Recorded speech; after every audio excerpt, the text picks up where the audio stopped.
बिस्मिल्लाहिर्रहमानिर्रहीम अस्सलामुअलैकुम। Welcome to knowledge lab by Raheel Ahmed. Class 12 chemistry का मॉडल पेपर हमने कंटिन्यू किया हुआ है फ़िलहाल, और फेडरल बोर्ड 2023 का पेपर है ये। क्वेश्चन नंबर 2 हम कर रहे हैं सेक्शन बी में। इसके काफ़ी सारे पार्ट्स हैं, तो पार्ट 7 और 8 आज की वीडियो में डिस्कस किए जाएंगे। और इससे पहले के जो पार्ट्स हैं और एमसीक्यूज़ वो मैंने ऑलरेडी अपलोड कर दिए हुए हैं, उसकी प्लेलिस्ट भी बनी हुई है, तो आप वहाँ जाके विज़िट कर सकते हैं। तो करते हैं स्टार्ट। पार्ट नंबर 7 है the order as reducing agent of halide ions is this, justify the order. तो आपसे कह रहे हैं कि इस ऑर्डर को जस्टिफाई करना है। क्या रहे हैं इसमें, ये कह रहे हैं कि ये जो हेलाइड आयंस आपको यहाँ नज़र आ रहे हैं ग्रुप 7 के जो एलिमेंट्स हैं, इसमें डाउन द ग्रुप जाने पर जो इनकी रिड्यूसिंग एबिलिटी है वो इंक्रीज़ करती जाती है, बढ़ जाती है। अब क्या होती है ये रिड्यूसिंग स्ट्रेंथ या रिड्यूसिंग एबिलिटी? तो रिड्यूसिंग एजेंट के तौर पे ये वर्क करते हैं। रिड्यूसिंग एजेंट एक ऐसी चीज़ होती है जो जब किसी चीज़ के साथ रिएक्ट करती है तो उसको रिड्यूस करवा देती है, उसकी रिडक्शन करवा देती है और ख़ुद ऑक्सीडाइज हो जाती है।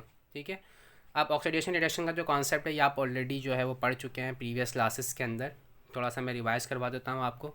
तो रिड्यूसिंग एजेंट मैंने से आपको बताया कि ख़ुद ऑक्सीडाइज होता है, दूसरी चीज़ को जिसके साथ वो रिएक्शन कर रहा है उसको वो करवा देता है रिड्यूस। ठीक है, तो ऑयल रिक्स से आप याद रखते हैं ये बात कि oxidation is loss of electron और reduction is gain of electron. तो रिडक्शन में गेन ऑफ इलेक्ट्रॉन होता है, ऑक्सीडेशन में लॉस ऑफ इलेक्ट्रॉन होता है। अब ये खुद तो ऑक्सीडाइज होंगे, दूसरी चीज़ को ये करवाएंगे रिड्यूस, तो इसका मतलब इनको करने हैं इलेक्ट्रॉन को लूज़। तो ये बात यहाँ लिखी हुई है बुक में, page number 40। The reducing ability of halide ions increases as we go down the group, और when halide ion acts as a reducing agent. तो इसको जो है इलेक्ट्रॉन लूज़ करने, जैसे मैंने आपको समझाया अभी। इलेक्ट्रॉन लूज़ करने की एबिलिटी वैसे तो हेलाइड आयन की काफ़ी अच्छी होती है। नहीं सॉरी, इलेक्ट्रॉन को लूज़ करने की जो एबिलिटी है वो हेलाइड आयंस की जो है वो मतलब वो कंपैरिजन करें हम बाकी चीज़ों के मुकाबले में थोड़ी थोड़ी कम होती है। लेकिन डाउन द ग्रुप जाने पर अगर हम बात करें तो इलेक्ट्रॉन को लूज़ करने की एबिलिटी जो है वो इंक्रीज़ करती जाती है। The bigger the halide ion the farther the outer electrons are from the nucleus, क्योंकि जैसे जैसे आप डाउन द ग्रुप जाते हैं नंबर ऑफ़ शेल्स इंक्रीज़ करते हैं, जिसकी वजह से जो साइज़ है एटम का वो बढ़ता जाता है। और जितना ज़्यादा एटम का साइज़ बढ़ेगा, जो वैलेंस इलेक्ट्रॉन होगा वो न्यूक्लियस से उतना ही ज़्यादा दूर हो जाएगा, और उसके लिए जो है वो वैलेंस शेल से बाहर निकलना जो है वो आसान हो जाएगा फिर। ठीक है, तो इस तरह से जो है हम ये कह सकते हैं कि इनकी जो रिड्यूसिंग एबिलिटी है वो डाउन द ग्रुप जाने पर वो इंक्रीज़ होती है हेलाइड आयंस की। अब हम बात करते हैं अगले सवाल की। ये है जनाब, how modern methods of analysis have an advantage over classical methods of analysis. Analytical chemistry जो चैप्टर है आपका लास्ट चैप्टर, वहाँ से ये सवाल है। बुक में काफ़ी सारी डिटेल मौजूद है वहाँ पर, लेकिन कंपैरिजन आपने ख़ुद से बना के लिखना है। वो आपसे कह रहे हैं कंपैरिजन करना है कि मॉडर्न मेथड का क्लासिकल मेथड जो है उस पर क्या एडवांटेज है, क्या फ़ायदा है। तो यहाँ पे मैंने कंपैरिजन की शक्ल में यहाँ पे लिखा हुआ है, और ये जस्ट रीडिंग करने वाली चीज़ें हैं, तो उसके आप स्क्रीनशॉट ले लीजिए। एक्सप्लेनेशन की रिक्वायरमेंट नहीं है इसमें। तो जनाब ये हो गया। उसके बाद मैंने काफ़ी सारे पॉइंट्स यहाँ पे लिखे हैं, शॉर्ट क्वेश्चन है, तो आपको अपनी रिक्वायरमेंट के मुताबिक वहाँ पर जो आंसर जो मार्क्स हैं उसके हिसाब से देने हैं।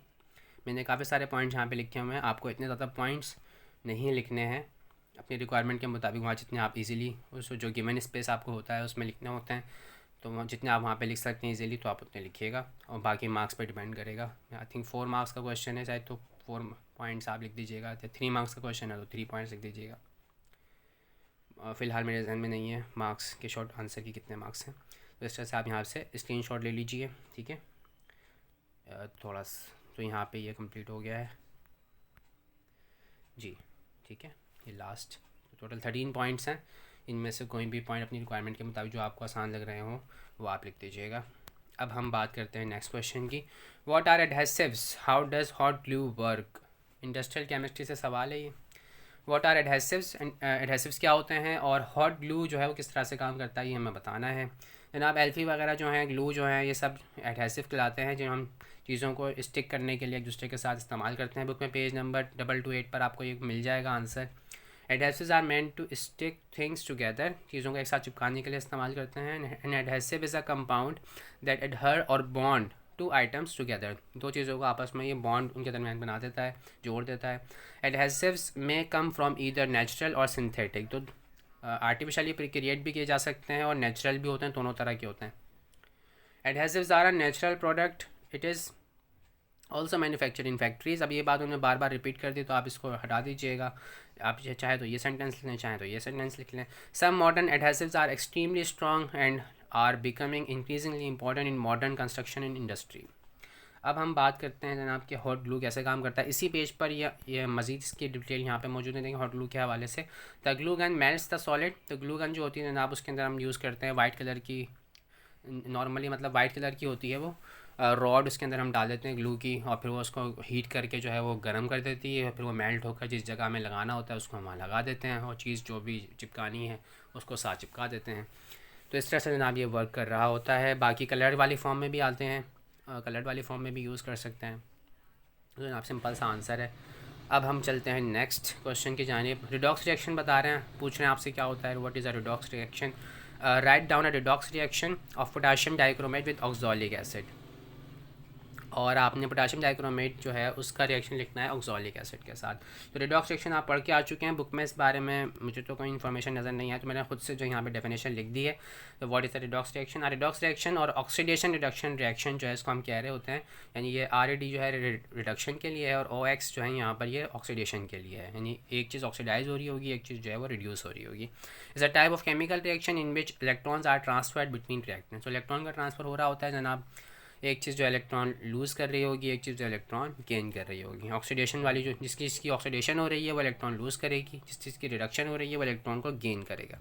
The reactant containing atom which loose electron its oxidation state increases is oxidized, while the reactant containing atom which gains electrons its oxidation state decreases is reduced। ठीक है, तो वो रिएक्टेंट बाज़ों का जैसा होता है कि एक ही एलिमेंट या एक ही एटम पे मतलब एक ही एलिमेंट का मुश्तमिल होता है। जैसे कि क्लोरीन अगर है किसी रिएक्टेंट में, किसी रिएक्शन में इन्वॉल्व, तो Cl2 लिखा हुआ होगा। अगर उसकी ऑक्सीडेशन स्टेट हम इनिशियली देखें तो उसके पूरे रूल्स हैं, तो उसके हवाले से मैं यहाँ बात कर रहा हूँ कि वो रिएक्टेंट जिसमें ऐसा आइटम मौजूद है जो इलेक्ट्रॉन को क्या कर रहा है, लूज़ कर रहा है, तो उसकी ऑक्सीडेशन स्टेट जो है वो क्या हो जाएगी, बढ़ जाएगी। ठीक है, यानी कि उसकी ऑक्सीडेशन हो जाएगी, तो उसको हम कह रहे होंगे कि ये ऑक्सीडाइज हो गया है। और वो रिएक्टेंट जिसमें ऐसा आइटम मौजूद है जो इलेक्ट्रॉन को गेन कर रहा है, तो उसकी ऑक्सीडेशन स्टेट जो है वो कम हो जाएगी और वो रिड्यूस हो जाएगा। तो ये टर्म है redox is derive from the two fundamental processes involve in this in a reaction, reduction और ऑक्सीडेशन। तो इस तरह से आप इसको डिफ़ाइन कर सकते हैं।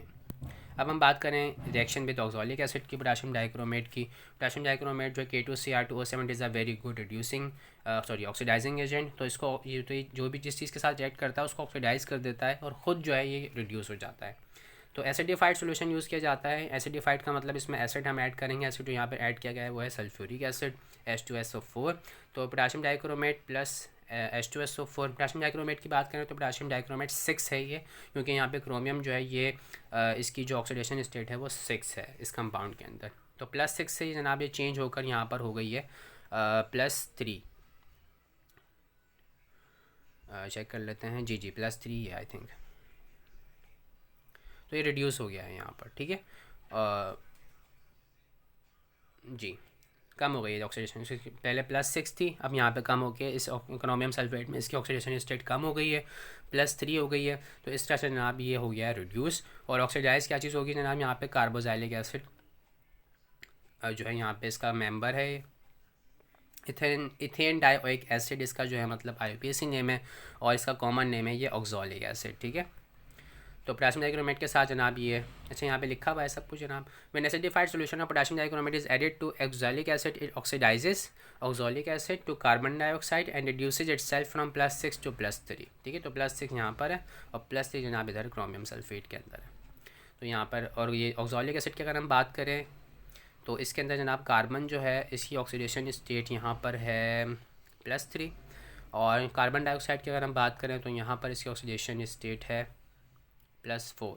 ठीक है, तो +3 से +4 हो गया है, मतलब ऑक्सीडेशन स्टेट इंक्रीज़ हो गई है। तो इस तरह से जनाब ये ऑक्सीडाइज हो गया है। एक और तरह से भी आप देख सकते हैं कि रिमूवल ऑफ हाइड्रोजन देखें यहाँ पे हो गया है। यहाँ पे H मौजूद था, यहाँ पे H मौजूद नहीं है, कार्बन डाइऑक्साइड है सिर्फ, हाइड्रोजन रिमूव हो चुका है। तो आप इस तरह से भी देख सकते हैं रिमूवल ऑफ हाइड्रोजन जो है वो भी ऑक्सीडेशन स्टेट, हम उसको भी हम ऑक्सीडेशन कह रहे होते हैं।